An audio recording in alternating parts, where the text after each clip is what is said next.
ಕೈದಿ number 826 ನೋಡಲು ತುಂಬಾ ಚಿಕ್ಕ ವಯಸ್ಸಿನವನಂತೆ ಕಾಣುತ್ತಿದ್ದ. ಅವನ ವಯಸ್ಸು ಸುಮಾರು 18 ವರ್ಷ ಇರಬಹುದು. ಅವನ ಮುಖದಲ್ಲಿ ಒಂದು ವಿಚಿತ್ರ ರೀತಿಯ ಭಾವನೆ ಇತ್ತು. ಅವನನ್ನು ನಿರಪರಾಧಿ ಎಂದು ಹೇಳಲು ಸಾಧ್ಯವಾಗುತ್ತಿರಲಿಲ್ಲ, ಹಾಗೆಯೇ ಸುಳ್ಳುಗಾರ ಅಥವಾ ಮೋಸಗಾರನೆಂದು ಹೇಳಲು ಆಗುತ್ತಿರಲಿಲ್ಲ. ನಾನು ಯಾವಾಗ ಅವನನ್ನು ನೋಡುತ್ತಿದ್ದೇನೋ ಆಗ ಅವನು ಯಾವುದೋ ಆಳವಾದ ಚಿಂತೆಯಲ್ಲಿ ಮುಳುಗಿರುವಂತೆ ನನಗೆ ಅನಿಸುತ್ತಿತ್ತು. ಅವನ ಮುಖದಲ್ಲಿ ತುಂಬಾ ಕರುಣಾಜನಕವಾದ ಭಾವನೆ ಇತ್ತು. ಅವನ ಬಗ್ಗೆ ನನಗೆ ತುಂಬಾ ಬೇಸರವಾಗುತ್ತಿತ್ತು, ಏಕೆಂದರೆ ಅವನಿಗೆ ಗಲ್ಲು ಶಿಕ್ಷೆಯಾಗಿತ್ತು. ಕೇವಲ 18ನೇ ವಯಸ್ಸಿನಲ್ಲೇ ಅವನು ಈ ಲೋಕವನ್ನು ಬಿಟ್ಟು ಹೋಗಬೇಕಾಗಿತ್ತು. ಅವನಿಗಾಗಿ ಈ ಜಗತ್ತು ಇನ್ನೂ ಸಂಪೂರ್ಣವಾಗಿ ತೆರೆದುಕೊಂಡೇ ಇರಲಿಲ್ಲ. ಅವನು ತುಂಬಾ ಚಿಕ್ಕ ವಯಸ್ಸಿನವನಂತೆ ಕಾಣುತ್ತಿದ್ದ. ನನಗೆ ಅವನನ್ನು ಕೇಳಬೇಕೆನಿಸುತ್ತಿತ್ತು, ನಿನಗೆ ಯಾವ ಅಪರಾಧಕ್ಕಾಗಿ ಈ ಶಿಕ್ಷೆ ಸಿಕ್ಕಿದೆ? ನೀನು ನಿನ್ನ ಜೀವನವನ್ನು ಸಂತೋಷದಿಂದ ಬದುಕುವುದನ್ನು ಬಿಟ್ಟು ಸಾವಿನ ದಾರಿಯಲ್ಲಿ ಏಕೆ ಸಾಗುತ್ತಿದ್ದೀಯಾ? ಆದರೆ ಅವನ ಮುಖದಲ್ಲಿದ್ದ ಆ ಕರುಣಾಜನಕ ಭಾವನೆ ಎಷ್ಟೊಂದು ವಿಚಿತ್ರವಾಗಿತ್ತೆಂದರೆ ಅವನೊಂದಿಗೆ ಮಾತನಾಡಲು ಸಹ ನನಗೆ ಭಯವಾಗುತ್ತಿತ್ತು. ನನ್ನ ಹೆಸರು ರೋಹಿಣಿ. ನಾನು ವೃತ್ತಿಯಲ್ಲಿ ಇನ್ಸ್ಪೆಕ್ಟರ್ ಆಗಿದ್ದೆ. ಪೊಲೀಸ್ ಇಲಾಖೆಯಲ್ಲಿ ಕೆಲಸ ಮಾಡುವ ಜನರಂತೆ ನನ್ನ ಮನಸ್ಸು ಕಲ್ಲಿನಂತಾಗಿತ್ತು. ಆದರೆ ಆ ಕೈದಿಯನ್ನು ನೋಡಿದಾಗ ನನ್ನ ಮನಸ್ಸು ಕರಗುತ್ತಿತ್ತು. ಅವನ ಹೆಸರು ರಾಜು. ನನಗೆ ಅವನೊಂದಿಗೆ ಮಾತನಾಡಬೇಕು ಎಂದು ಅನಿಸುತ್ತಿತ್ತು. ಅವನೊಂದಿಗೆ ತುಂಬಾ ವಿಷಯಗಳನ್ನು ಮಾತನಾಡಬೇಕಿತ್ತು. ಅವನಿಗೆ ಅನೇಕ ಪ್ರಶ್ನೆಗಳನ್ನು ಕೇಳಬೇಕಿತ್ತು. ಆದರೆ ಜೈಲಿನ ವಾತಾವರಣವೇ ಹಾಗಿತ್ತು. ಅಲ್ಲಿ ನೀವು ಒಬ್ಬ ಕೈದಿಯೊಂದಿಗೆ ಕುಳಿತು ಸಾಮಾನ್ಯವಾಗಿ ಮಾತನಾಡಲು ಸಾಧ್ಯವಿರಲಿಲ್ಲ. ಅಂದು ನನಗೆ ಒಂದು ಆದೇಶ ಬಂದಿತ್ತು. ಕೈದಿ ನಂಬರ್ 826ಕ್ಕೆ 2 ದಿನಗಳ ನಂತರ ಗಲ್ಲು ಶಿಕ್ಷೆ ಜಾರಿಗೊಳಿಸಬೇಕಾಗಿತ್ತು. ಅಂದರೆ ಅವನ ಶಿಕ್ಷೆಯ ದಿನಾಂಕ ಹತ್ತಿರವಾಗಿತ್ತು. ಆ ದಿನ ನನ್ನ ಮನಸ್ಸು ತುಂಬಾ ದುಃಖವಾಗಿತ್ತು. ಆ ಆದೇಶ ನನ್ನ ಕೈಗೆ ಬಂದ ತಕ್ಷಣ ನನ್ನ ಹೃದಯ ಜೋರಾಗಿ ಬಡಿದುಕೊಳ್ಳತೊಡಗಿತು. ಏಕೆಂದರೆ 2 ದಿನಗಳಲ್ಲಿ ರಾಜುವಿಗೆ ಗಲ್ಲು ಶಿಕ್ಷೆ ಆಗಬೇಕಿತ್ತು. ನನ್ನ ಮನಸ್ಸು ತುಂಬಾ ಅಶಾಂತವಾಗಿತ್ತು. ಮರಣದ ಮೊದಲು ಕೈದಿಯ ಕೊನೆಯ ಆಸೆಯನ್ನು ಕೇಳುವುದು ನನ್ನ ಕರ್ತವ್ಯ ಎಂದು ನಾನು ಯೋಚಿಸಿದೆ. ಮನುಷ್ಯನಿಗೆ ಮರಣದ ಮೊದಲು ತನ್ನ ಕೊನೆಯ ಆಸೆಯನ್ನು ಹೇಳುವ ಹಕ್ಕು ಇರುತ್ತದೆ. ಆ ಆಸೆ ಅವನಿಗೆ ಇಷ್ಟವಾದ ಊಟ ತಿನ್ನುವುದಾಗಿರಬಹುದು ಅಥವಾ ತನ್ನ ಪ್ರೀತಿಪಾತ್ರ ವ್ಯಕ್ತಿಯನ್ನು ಭೇಟಿಯಾಗುವುದಾಗಿರಬಹುದು. ಸಾಮಾನ್ಯವಾಗಿ ಅವನ ಕೊನೆಯ ಆಸೆಯನ್ನು ಈಡೇರಿಸಲಾಗುತ್ತದೆ. ರಾಜುಗೆ ಗಲ್ಲು ಶಿಕ್ಷೆಯಾಗಿದ್ದರಿಂದ ಅವನನ್ನು ಅವನ ಕೊನೆಯ ಆಸೆಯ ಬಗ್ಗೆ ಕೇಳಬೇಕಾಗಿತ್ತು. ಆ ದಿನ ಅವನ ತಂದೆ ತಾಯಿ ಅವನನ್ನು ಭೇಟಿಯಾಗಲು ಬಂದಿದ್ದರು. ಅವನ ತಾಯಿ ಅವನನ್ನು ತಬ್ಬಿಕೊಂಡು ಜೋರಾಗಿ ಅಳುತ್ತಿದ್ದರು. ಅವಳು ಹೇಳುತ್ತಿದ್ದಳು, ಮಗನೇ, ದೇವರು ನಿನಗೆ ಈ ಶಿಕ್ಷೆಯನ್ನು ಅನುಭವಿಸಲು ಬಿಡುವುದಿಲ್ಲ ಎಂಬ ಸಂಪೂರ್ಣ ನಂಬಿಕೆ ನನಗಿದೆ. ನೀನು ಈ ಶಿಕ್ಷೆಯಿಂದ ಖಂಡಿತವಾಗಿಯೂ ಪಾರಾಗುತ್ತೀಯ. ನನ್ನ ಮನಸ್ಸು ಹೇಳುತ್ತಿದೆ, ನನ್ನ ಮಗ ನಿರಪರಾಧಿ.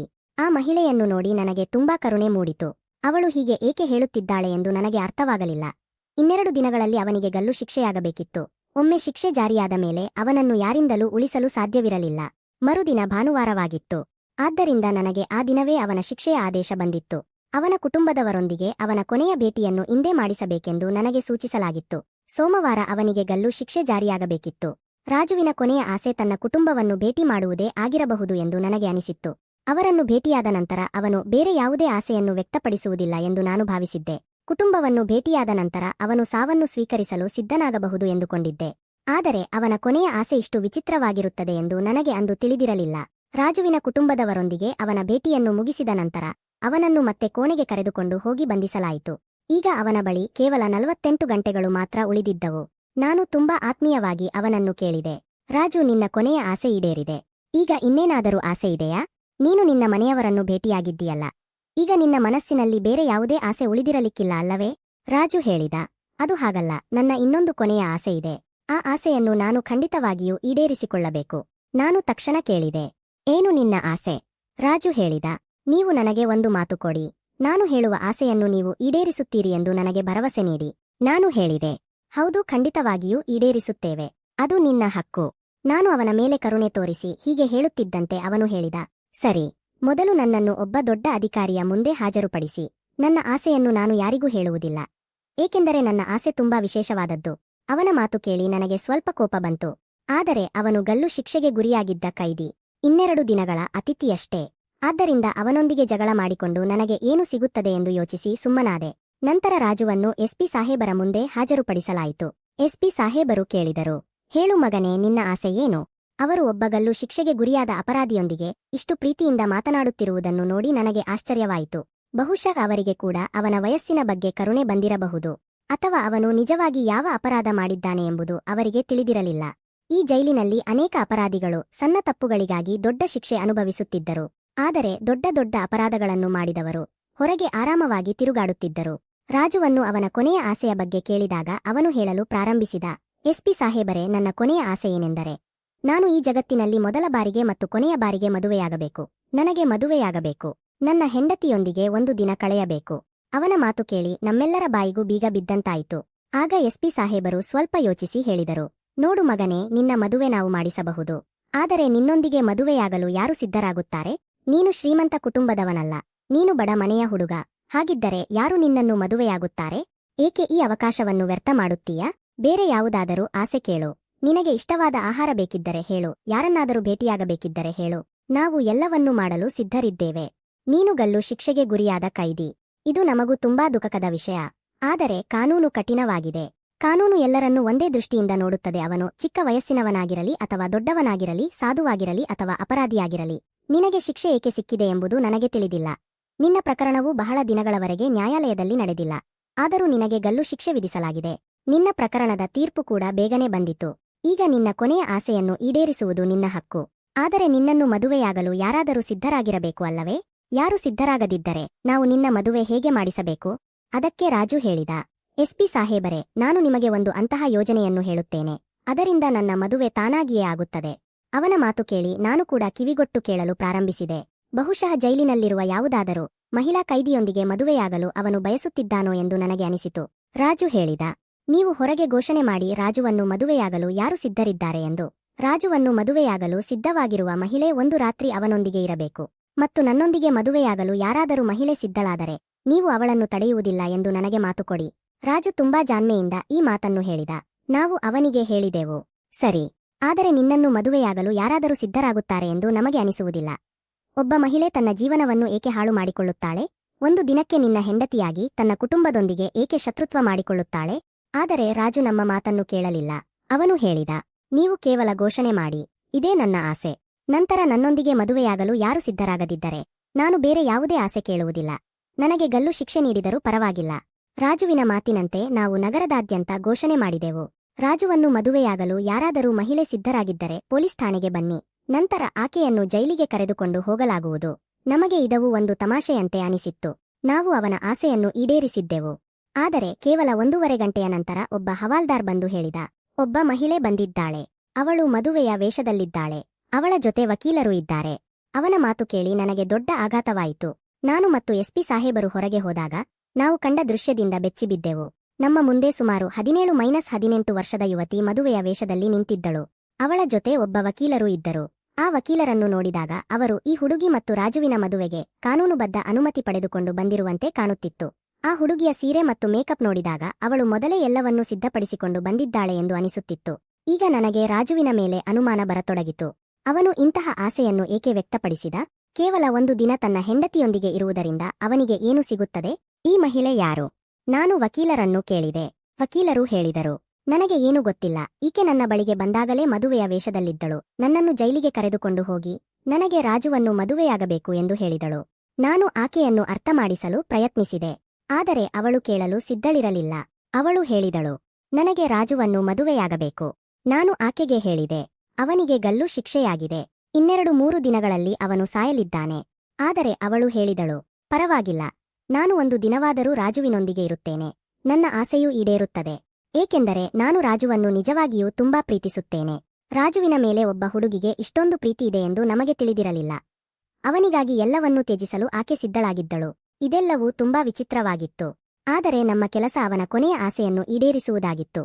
ಆದ್ದರಿಂದ ನಾವು ಯಾವುದೇ ಆಕ್ಷೇಪ ವ್ಯಕ್ತಪಡಿಸಲಿಲ್ಲ. ರಾಜುವನ್ನು ಅವನ ಕೋಣೆಯಿಂದ ಹೊರಗೆ ಕರೆದುಕೊಂಡು ಬಂದು ಒಂದು ಕುರ್ಚಿಯ ಮೇಲೆ ಕುಳ್ಳಿರಿಸಲಾಯಿತು. ನಂತರ ವಕೀಲರು ಮದುವೆಯ ದಾಖಲೆಗಳನ್ನು ಅವರ ಮುಂದೆ ಇಟ್ಟರು. ಇಬ್ಬರು ದಾಖಲೆಗಳಿಗೆ ಸಹಿ ಮಾಡಿದರು. ನಂತರ ಎಲ್ಲರ ಸಮ್ಮುಖದಲ್ಲಿ ಒಬ್ಬರಿಗೊಬ್ಬರು ಹಾರ ಹಾಕಿಕೊಂಡರು. ರಾಜು ಹೇಳಿದ, ಈಗ ನನ್ನ ಹಕ್ಕಿನ ಪ್ರಕಾರ ಮತ್ತು ನೀವು ಕೊಟ್ಟ ಮಾತಿನ ಪ್ರಕಾರ ನನ್ನ ಹೆಂಡತಿಯನ್ನು ನನ್ನೊಂದಿಗೆ ಕಳುಹಿಸಿ. ನಾನು ಅವಳೊಂದಿಗೆ ಮಾತನಾಡುತ್ತೇನೆ. ನಾವು ಇಡೀ ದಿನ ನಮ್ಮ ಹಳೆಯ ನೆನಪುಗಳನ್ನು ಮೆಲುಕು ಹಾಕುತ್ತೇವೆ. ನಂತರ ಅವಳು ಹೊರಟು ಹೋಗುತ್ತಾಳೆ. ಆಮೇಲೆ ನೀವು ನನಗೆ ಗಲ್ಲು ಶಿಕ್ಷೆ ನೀಡಿ. ನನಗೆ ಯಾವುದೇ ದುಃಖವಾಗುವುದಿಲ್ಲ. ಏಕೆಂದರೆ ನನಗೆ ನನ್ನ ಪ್ರೀತಿ ಸಿಕ್ಕಿದೆ. ರಾಜುವಿನ ಮಾತು ಕೇಳಿ ನನ್ನ ಕಣ್ಣಲ್ಲೂ ನೀರು ತುಂಬಿತು. ನಿಜವಾದ ಪ್ರೀತಿ ಬಹುಶಃ ಹೀಗೆಯೇ ಇರುತ್ತದೆ ಎಂದು ನಾನು ಮನಸ್ಸಿನಲ್ಲೇ ಯೋಚಿಸಿದೆ. ಆದರೆ ಇದರ ಹಿಂದೆ ಇಷ್ಟೊಂದು ದೊಡ್ಡ ಕಥೆಯಿದೆ ಎಂದು ನನಗೆ ತಿಳಿದಿರಲಿಲ್ಲ. ಎಸ್ಪಿ ಸಾಹೇಬರು ನನ್ನ ಕಡೆ ನೋಡಿ ನಗುತ್ತಾ ಆ ಹುಡುಗಿಯನ್ನು ರಾಜುವಿನ ಕೋಣೆಯಲ್ಲಿ ಇರಿಸುವಂತೆ ಸೂಚಿಸಿದರು. ನಾನು ಆ ಹುಡುಗಿಯನ್ನು ರಾಜುವಿನ ಕೋಣೆಗೆ ಕರೆದುಕೊಂಡು ಹೋದೆ. ಆ ಕೋಣೆಯಲ್ಲಿ ಇಬ್ಬರು ಜನ ನಿಲ್ಲುವುದಕ್ಕೂ ಕಷ್ಟವಾಗುವಷ್ಟು ಮಾತ್ರ ಜಾಗವಿತ್ತು. ಅಲ್ಲಿ ಸರಿಯಾಗಿ ಕುರ್ಚಿಯೂ ಇರಲಿಲ್ಲ, ಬೆಳಕೂ ಇರಲಿಲ್ಲ. ನಾನು ಇಬ್ಬರನ್ನೂ ಒಳಗೆ ಬಿಟ್ಟು ಹೊರಗೆ ಬಂದೆ. ಸ್ವಲ್ಪ ಸಮಯದ ನಂತರ ಆ ಹುಡುಗಿ ಹೊರಗೆ ಬರುತ್ತಾಳೆ ಎಂದು ನಾನು ಭಾವಿಸಿದ್ದೆ. ಆದರೆ ಒಳಗಿನಿಂದ ವಿಚಿತ್ರವಾದ ಶಬ್ದಗಳು ಕೇಳಿಬರತೊಡಗಿದವು. ಏನನ್ನೋ ಮುರಿಯುತ್ತಿರುವ ಶಬ್ದ ಕೇಳಿಸುತ್ತಿತ್ತು. ಅವರು ಕೋಣೆಯ ಬಾಗಿಲನ್ನು ಮುರಿಯಲು ಪ್ರಯತ್ನಿಸುತ್ತಿದ್ದಾರೋ ಎಂದು ನನಗೆ ಅನಿಸಿತು. ಆದರೆ ನಾನು ಆತಂಕಪಡಲಿಲ್ಲ. ಏಕೆಂದರೆ ಆ ಕೋಣೆಯ ಬಾಗಿಲನ್ನು ಮುರಿದು ತೆರೆಯುವುದು ಅಷ್ಟು ಸುಲಭದ ಕೆಲಸವಲ್ಲ ಎಂದು ನನಗೆ ಗೊತ್ತಿತ್ತು. ರಾಜು ತನ್ನ ಪ್ರಿಯ ವ್ಯಕ್ತಿಯೊಂದಿಗೆ ಮಾತನಾಡಲಿ ಎಂದು ನಾನು ಬಯಸಿದ್ದೆ.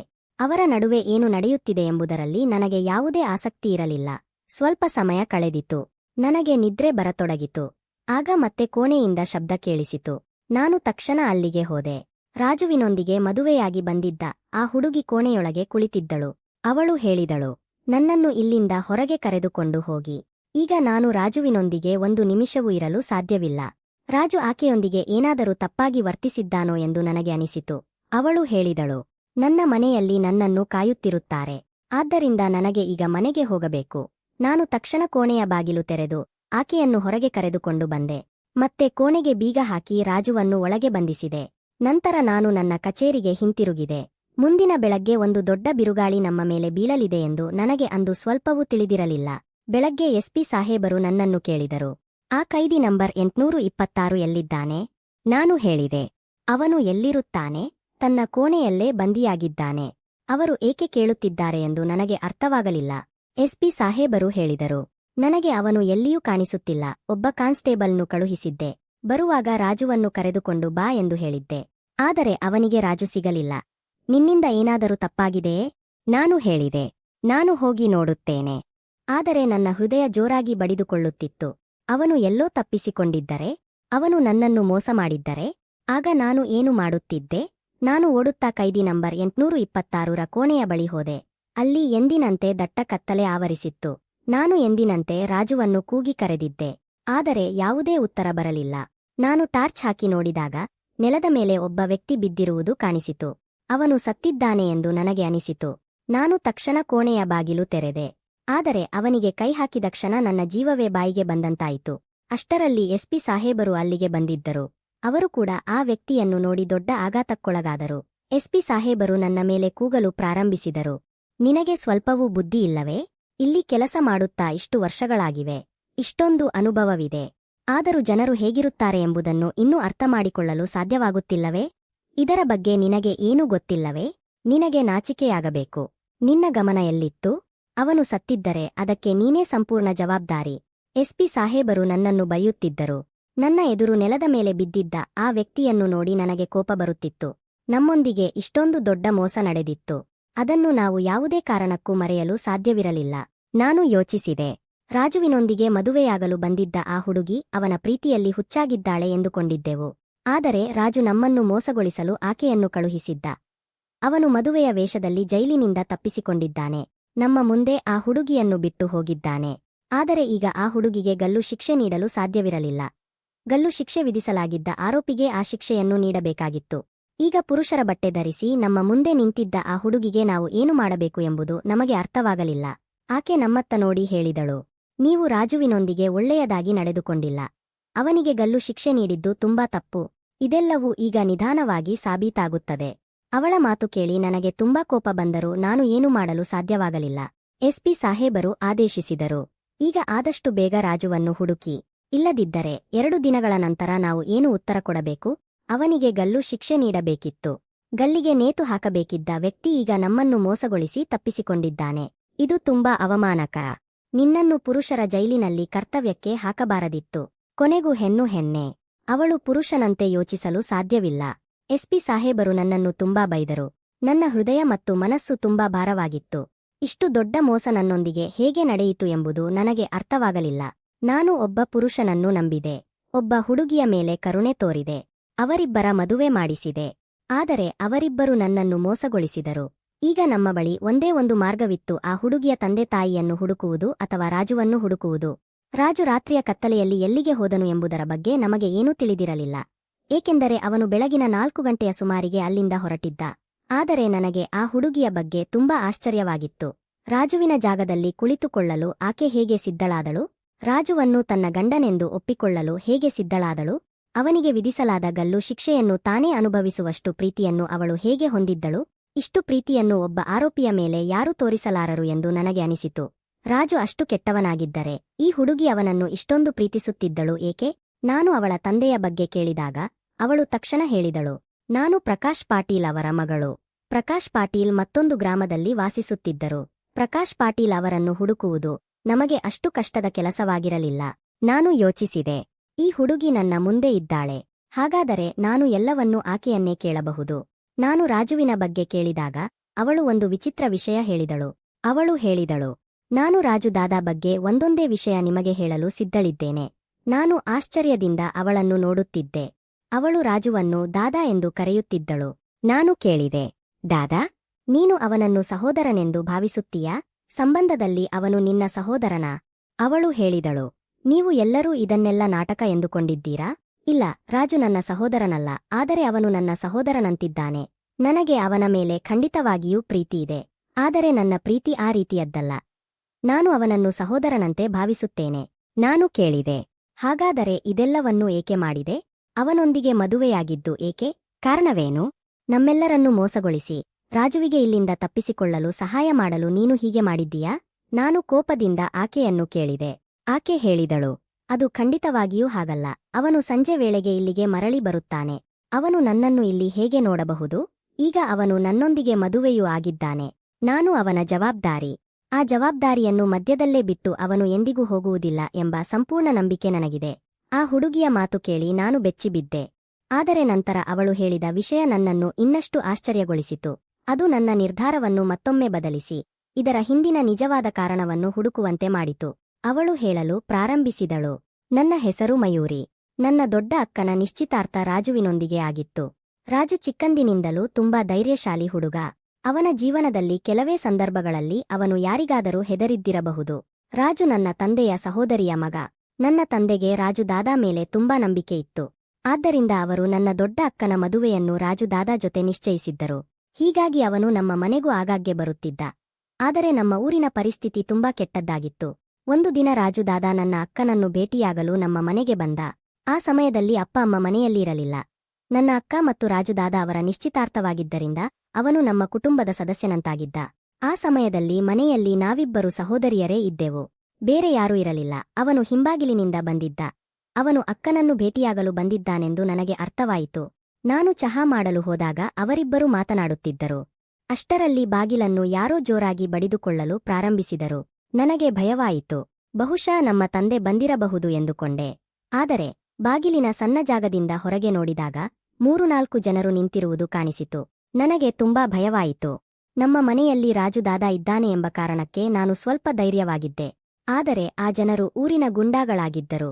ಅವರನ್ನು ನೋಡಿ ಎಲ್ಲರೂ ಹೆದರುತ್ತಿದ್ದರು. ಅವರು ಬಾಗಿಲು ತೆರೆ ಎಂದು ಕೂಗಿದರು. ಇಲ್ಲದಿದ್ದರೆ ಬಾಗಿಲನ್ನು ಒಡೆದು ಒಳಗೆ ಬರುತ್ತೇವೆ ಎಂದು ಬೆದರಿಸಿದರು. ನಾನು ಕೈಮುಗಿದು ಬೇಡಿಕೊಂಡೆ. ಮನೆಯಲ್ಲಿ ನಾವು ಇಬ್ಬರು ಸಹೋದರಿಯರೇ ಇದ್ದೇವೆ. ನೀವು ಇಲ್ಲಿಂದ ಹೋಗಿ ಎಂದು ಹೇಳಿದೆ. ಆದರೆ ಅವರು ಕೆಟ್ಟ ಮಾತುಗಳನ್ನು ಆಡುತ್ತಾ, ನಾವು ಹೋಗುವುದಿಲ್ಲ, ನಮ್ಮನ್ನು ಮೂರ್ಖರನ್ನಾಗಿಸುತ್ತೀಯಾ? ಈ ಸಮಯದಲ್ಲಿ ಮನೆಯಲ್ಲಿ ಯಾರು ಇದ್ದಾರೆ ಎಂಬುದು ನಮಗೆ ಗೊತ್ತು. ನಿಮ್ಮ ಮನೆಯಲ್ಲಿ ಒಬ್ಬ ಹುಡುಗ ಬಂದಿದ್ದಾನೆ ಎಂದು ಹೇಳಿದರು. ಈ ಗಲಾಟೆ ಕೇಳಿ ರಾಜು ದಾದಾ ಕೂಡ ಹೊರಗೆ ಬಂದ. ಅವನು ಬಾಗಿಲು ತೆರೆದು ನನಗೆ ಒಳಗೆ ಹೋಗುವಂತೆ ಹೇಳಿದ. ನಾನು ಒಳಗಿನ ಕೋಣೆಗೆ ಹೋಗಿದೆ. ಆದರೆ ರಾಜು ದಾದಾ ಆ ಜನರೊಂದಿಗೆ ಜಗಳ ಮಾಡಲು ಪ್ರಾರಂಭಿಸಿದ. ಆ ಜನರು ನಮ್ಮ ಬಗ್ಗೆ ತುಂಬಾ ಕೆಟ್ಟದಾಗಿ ಮಾತನಾಡುತ್ತಿದ್ದರು. ಅವರು ಅಶ್ಲೀಲವಾಗಿ ಮಾತನಾಡುತ್ತಿದ್ದುದನ್ನು ಕೇಳಿ ರಾಜು ದಾದಾ ತುಂಬಾ ಕೋಪಗೊಂಡಿದ್ದ. ಅವನ ಮುಖ ಕೆಂಪಾಗಿತ್ತು. ಯಾವುದೇ ಪುರುಷನ ಮುಂದೆ ಅವನಾಗಲಿರುವ ಹೆಂಡತಿಯ ಬಗ್ಗೆ ಯಾರಾದರೂ ಕೆಟ್ಟದಾಗಿ ಮಾತನಾಡಿದರೆ ಅದನ್ನು ಯಾವ ಪುರುಷನೂ ಸಹಿಸುವುದಿಲ್ಲ. ಆದರೂ ರಾಜು ದಾದಾ ಅವರಿಗೆ ಹೆಚ್ಚು ಹೊಡೆದಾಡಲಿಲ್ಲ. ರಾಜು ದಾದಾ ಬುದ್ಧಿವಂತನಾಗಿದ್ದ. ನಾವು ಇಬ್ಬರು ಸಹೋದರಿಯರು ಮನೆಯಲ್ಲಿರುವಾಗ ಅವರೊಂದಿಗೆ ದೊಡ್ಡ ಜಗಳ ಮಾಡುವುದು ತಪ್ಪು ಎಂದು ಅವನಿಗೆ ತಿಳಿದಿತ್ತು. ರಾಜು ದಾದಾ ಅವರನ್ನು ಹೇಗೋ ಸಮಾಧಾನಪಡಿಸಿ ಮನೆಗೆ ಕಳುಹಿಸಿದ. ಆದರೆ ಈಗ ಪ್ರತಿದಿನವೂ ನಮ್ಮ ಮನೆಯ ಹೊರಗೆ 3-4 ಗುಂಡಾಗಳು ನಿಂತುಕೊಳ್ಳುವುದು ಸಾಮಾನ್ಯವಾಯಿತು. ಅಪ್ಪ ಅಮ್ಮ ಎಲ್ಲಿಗಾದರೂ ಹೋಗಬೇಕಾದರೂ ಅವರು ನಮಗೆ ತುಂಬಾ ತೊಂದರೆ ಕೊಡುತ್ತಿದ್ದರು. ಒಂದು ದಿನ ನಡೆದ ಒಂದು ಘಟನೆ ನಮ್ಮ ಜೀವನವನ್ನೇ ಬದಲಿಸಿತು. ನನ್ನ ಅಕ್ಕ ತನ್ನ ಕೋಣೆಯಲ್ಲಿ ಮಲಗಿದ್ದಳು. ಅದೇ ಸಮಯದಲ್ಲಿ ಒಬ್ಬ ಪುರುಷ ಕಳ್ಳತನವಾಗಿ ಕಿಟಕಿಯ ಮೂಲಕ ಅವಳ ಕೋಣೆಗೆ ಹೋಗಲು ಪ್ರಯತ್ನಿಸಿದ. ಅದೇ ಸಮಯದಲ್ಲಿ ರಾಜು ದಾದಾ ಕೂಡ ಮನೆಗೆ ಬಂದ. ಆ ವ್ಯಕ್ತಿ ನಮ್ಮ ಮನೆಗೆ ಬರುತ್ತಿರುವುದನ್ನು ಅವನು ನೋಡಿದ್ದ. ಆ ದೃಶ್ಯವನ್ನು ಅವನಿಗೆ ಸಹಿಸಲಾಗಲಿಲ್ಲ. ನಂತರ ಅಲ್ಲಿ ದೊಡ್ಡ ಜಗಳವಾಯಿತು. ಕೊನೆಗೆ ನನ್ನ ಅಕ್ಕನನ್ನು ರಕ್ಷಿಸುವ ಪ್ರಯತ್ನದಲ್ಲಿ ರಾಜು ದಾದಾ ಕೈಯಿಂದ ಆ ವ್ಯಕ್ತಿಯ ಕೊಲೆ ನಡೆಯಿತು. ಅದೇ ಪ್ರಕರಣದಲ್ಲಿ ಅವನಿಗೆ ಗಲ್ಲು ಶಿಕ್ಷೆ ವಿಧಿಸಲಾಯಿತು. ನಾವು ಕೂಡ ಶ್ರೀಮಂತರಾಗಿದ್ದರೆ, ನಮ್ಮ ಬಳಿ ರಾಜಕೀಯ ಶಕ್ತಿ ಇದ್ದಿದ್ದರೆ ಹೀಗೆ ಆಗುತ್ತಿರಲಿಲ್ಲ. ಯಾರಾದರೂ ಬಡ ಕುಟುಂಬದ ಮನೆ ಮೇಲೆ ದಾಳಿ ಮಾಡಿ ಅವರ ಮನೆಯ ಹುಡುಗಿಯರ ಗೌರವಕ್ಕೆ ಧಕ್ಕೆ ತರಲು ಪ್ರಯತ್ನಿಸಿದ್ದಾರೆ. ಆ ಗುಂಡಾಗಳ ವಿರುದ್ಧ ಯಾರೂ ಕ್ರಮ ತೆಗೆದುಕೊಳ್ಳಲಿಲ್ಲ. ರಾಜು ದಾದಾ ಮಾಡಿದ್ದೆಲ್ಲವೂ ತನ್ನ ಭವಿಷ್ಯದ ಹೆಂಡತಿಯನ್ನು ಮತ್ತು ನಮ್ಮನ್ನು ರಕ್ಷಿಸಲು ಮಾಡಿದ್ದ. ಆದರೆ ಆ ಗೂಂಡಾಗಳು ನಮ್ಮ ಊರಿನ ಶ್ರೀಮಂತ ಜನರಾಗಿದ್ದರು. ಆದ್ದರಿಂದ ಅವರು ರಾಜು ದಾದಾ ವಿರುದ್ಧ ಪ್ರಕರಣ ದಾಖಲಿಸಿದರು. 6 ತಿಂಗಳ ಕಾಲ ರಾಜು ದಾದಾ ಎಲ್ಲೆಲ್ಲೋ ಅಡಗಿ ಓಡಾಡುತ್ತಿದ್ದ. ಕೊನೆಗೆ ಅವನನ್ನು ಹಿಡಿದು ಜೈಲಿಗೆ ಹಾಕಲಾಯಿತು. ಈಗ ಅವನು ಹೊರಗೆ ಬಂದರೂ ಆ ಜನರು ಅವನನ್ನು ಜೀವಂತವಾಗಿ ಬಿಡುವುದಿಲ್ಲ. ನಿಜವಾದ ತಪ್ಪು ನಮ್ಮದಲ್ಲ. ಕಾರಣವಿಲ್ಲದೆ ನಮ್ಮ ಮನೆಯ ಮೇಲೆ ಕಣ್ಣಿಟ್ಟಿದ್ದ ಆ ಜನರದ್ದೇ. ನಾವು ಮಾಡದ ಅಪರಾಧಕ್ಕೆ ನಮ್ಮ ಕುಟುಂಬಕ್ಕೆ ಶಿಕ್ಷೆ ನೀಡಲಾಯಿತು. ನನ್ನ ತಂದೆ ಮತ್ತು ರಾಜು ದಾದಾ ಅವರ ತಂದೆಗೆ ಈ ಯೋಜನೆಯ ಬಗ್ಗೆ ತಿಳಿಸಲಾಯಿತು. ರಾಜು ದಾದಾ ಅವರ ತಂದೆ ಅವರನ್ನು ಭೇಟಿಯಾಗಲು ಬಂದಾಗ ಅವರಿಗೆ ಸಂಪೂರ್ಣ ಯೋಜನೆಯನ್ನು ವಿವರವಾಗಿ ತಿಳಿಸಲಾಯಿತು. ನನ್ನ ತಾಯಿ ನನಗೆ ಮಾತು ಕೊಟ್ಟು ಹೇಳಿದಳು, ನಾನು ನನ್ನ ಇನ್ನೊಬ್ಬ ಮಗಳನ್ನು ನಿನ್ನೊಂದಿಗೆ ಮದುವೆ ಮಾಡುತ್ತೇನೆ. ಆದರೆ ನಿನಗೆ ಶಿಕ್ಷೆಯಾಗಲು ಬಿಡುವುದಿಲ್ಲ. ನಮ್ಮ ಕುಟುಂಬಕ್ಕೆ ನಿನ್ನ ಅಗತ್ಯವಿದೆ. ನೀನು ಇಲ್ಲದಿದ್ದರೆ ಏನಾಗುತ್ತದೆ ಎಂಬುದು ನಮಗೆ ಗೊತ್ತಿಲ್ಲ. ಹೀಗೆ ಹೇಳುತ್ತಾ ಆ ಹುಡುಗಿ ಅಳಲು ಪ್ರಾರಂಭಿಸಿದಳು. ಅವಳು ಹೇಳಿದ ಕತೆ ಕೇಳಿ ನನಗೆ ಮುಂದಿನ ವಿಚಾರ ಏನಾಗುತ್ತದೆ ಎಂಬುದು ಅರ್ಥವಾಗಲಿಲ್ಲ. ಆದರೆ ಆ ಸಮಯದಲ್ಲಿ ರಾಜು ಒಬ್ಬ ದೊಡ್ಡ ವಕೀಲರನ್ನು ಭೇಟಿಯಾಗಲು ಬೇರೆ ನಗರಕ್ಕೆ ಹೋಗಿದ್ದ. ಏಕೆಂದರೆ ಈ ಘಟನೆ ನಡೆದಾಗ ಆ ಗೂಂಡಾಗಳು ದೊಡ್ಡ ವಕೀಲರನ್ನು ನೇಮಿಸಿಕೊಂಡು ತಮ್ಮ ಪ್ರಭಾವವನ್ನು ಬಳಸಿದ್ದರು. ರಾಜುವಿನಿಂದ ಯಾವುದೇ ದೂರು ದಾಖಲಿಸಲು ಬಿಡಲಿಲ್ಲ. ಅವನಿಗೆ ನ್ಯಾಯಾಲಯದಲ್ಲಿ ಸರಿಯಾಗಿ ಅಪೀಲ್ ಮಾಡಲು ಸಹ ಅವಕಾಶ ನೀಡಲಿಲ್ಲ. ತನ್ನ ಪರವಾಗಿ ಮಾತನಾಡಲು ಕೂಡ ಅವನಿಗೆ ಅವಕಾಶ ಸಿಗಲಿಲ್ಲ. ಅದರ ಕಾರಣದಿಂದಲೇ ಅವನಿಗೆ ಗಲ್ಲು ಶಿಕ್ಷೆ ವಿಧಿಸಲಾಗಿತ್ತು. ಆದರೆ ಇಂದು ದೇವರು ಅವನಿಗೆ ಸಹಾಯ ಮಾಡಿದ್ದ. ಆ ದೊಡ್ಡ ವಕೀಲರು ರಾಜುವಿನ ಪ್ರಕರಣವನ್ನು ತುಂಬಾ ಉತ್ತಮವಾಗಿ ಹೋರಾಡಿದರು. ಕೊನೆಗೆ ರಾಜುವಿಗೆ ಅವನ ಹಕ್ಕು ದೊರೆಯಿತು. ರಾಜು ಆ ಪ್ರಕರಣದಲ್ಲಿ ನಿರಪರಾಧಿ ಎಂದು ಸಾಬೀತಾಯಿತು. ಏಕೆಂದರೆ ಆ ಘಟನೆಯಲ್ಲಿ ನಿಜವಾಗಿ ಅವನ ಯಾವುದೇ ತಪ್ಪಿರಲಿಲ್ಲ. ದೇವರು ನಮ್ಮೆಲ್ಲರಿಗೂ ಸರಿಯಾದ ದಾರಿಯಲ್ಲಿ ನಡೆಯುವ ಬುದ್ಧಿಯನ್ನು ನೀಡಲಿ. ಸ್ನೇಹಿತರೆ, ನಿಮಗೆ ಈ ಕತೆ ಇಷ್ಟವಾಗಿದ್ದರೆ ಲೈಕ್ ಮಾಡಿ. ಇಂತಹ ಇನ್ನಷ್ಟು ಉತ್ತಮ ಕತೆಗಳನ್ನು ನೋಡಲು ನಮ್ಮ ಚಾನೆಲ್ ಅನ್ನು ಸಬ್ಸ್ಕ್ರೈಬ್ ಮಾಡಿ. ಧನ್ಯವಾದಗಳು.